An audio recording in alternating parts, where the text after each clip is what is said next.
A staggering 16 years. That is how long the federal minimum wage has been frozen at a truly unbelievable $7.25 an hour.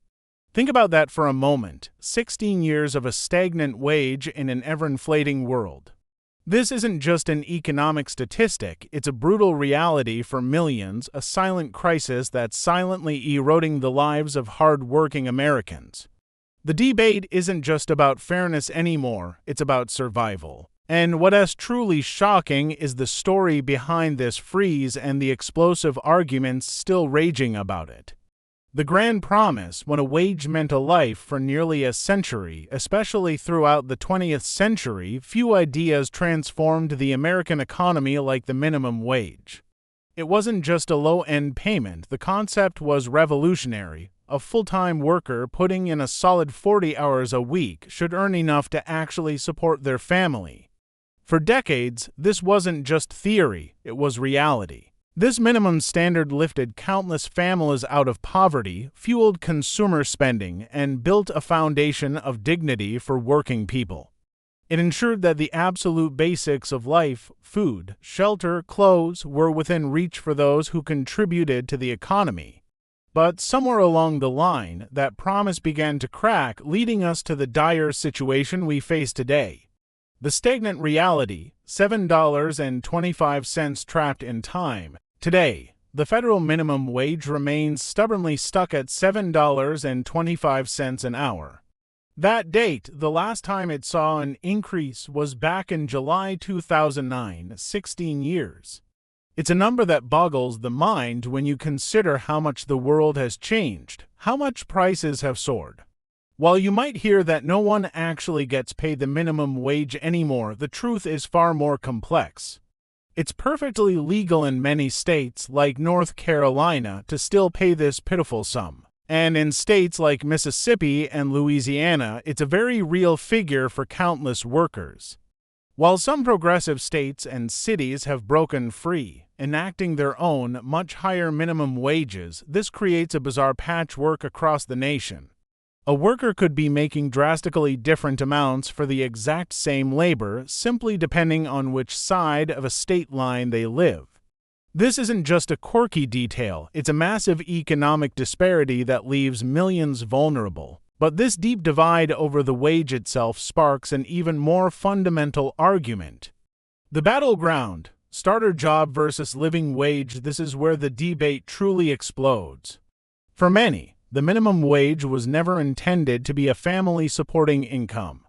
Minimum wage jobs, critics argue, are for teenagers, for part-timers, for those just entering the workforce or semi-retired. They say if you're an adult between 20 and 65 still earning minimum wage, you've failed yourself and should instead learn a skill or trade. The core idea here is minimum skills deserve minimum wage.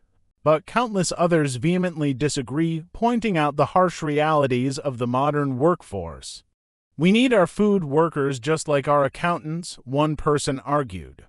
People with a degree start off at crap pay also. It does not matter either way. The truth is millions of full-time adults rely on these minimum wage positions, working in essential services from fast food to health care. Their lives, their families, depend on these paychecks. To deny them a living wage isn't just an economic decision. It's a moral one. This isn't about blaming individuals. It's about a system that increasingly traps people in a cycle of struggle, especially when coupled with another invisible force. The silent thief, how inflation eats your earnings. Here's the cruelest trick played on minimum wage earners: inflation. While your paycheck might say $7.25, its actual value has plummeted over these 16 stagnant years. The cost of rent, food, gas, child care, everything vital for survival, it has all climbed steadily, relentlessly.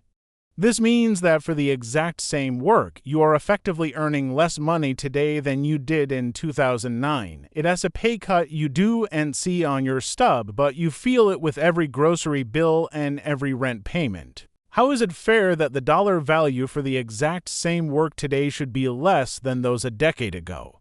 One frustrated commenter asked, hitting on the core of the issue.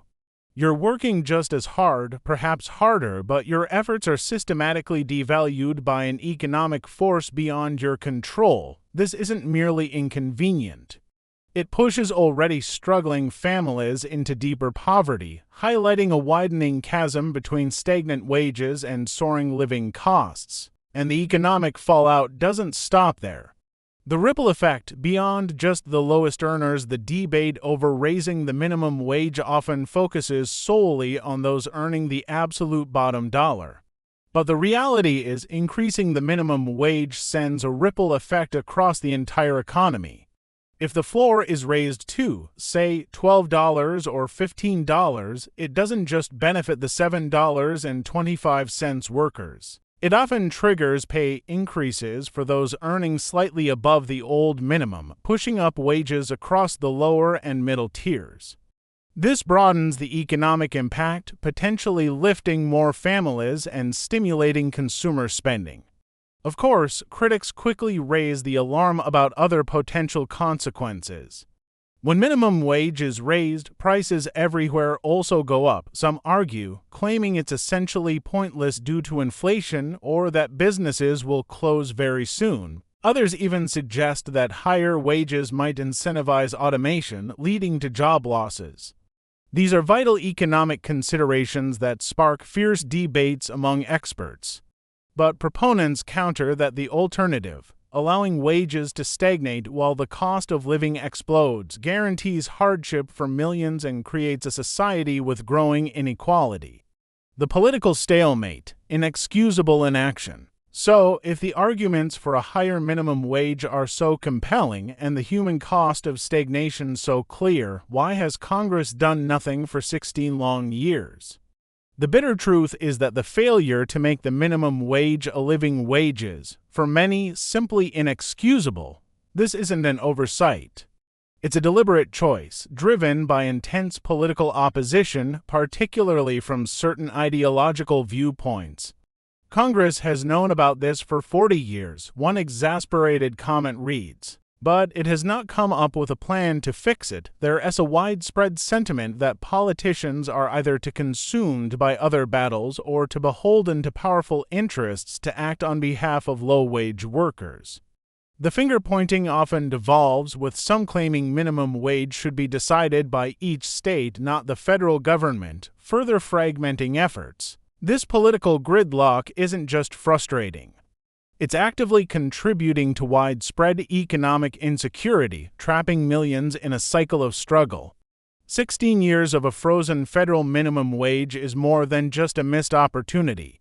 It's a profound betrayal of the foundational promise that hard work should provide a decent life. It has created a two-tiered economy where countless essential workers are left behind, struggling to survive while the cost of living spirals out of control. The debate over its purpose, starter job versus living wage, continues to rage, but the human impact is undeniable. The question now isn't just about economic models, but about the very values we uphold as a society. What will it take for our leaders to finally break this deadlock and ensure that for every American, a full day's work means a dignified life?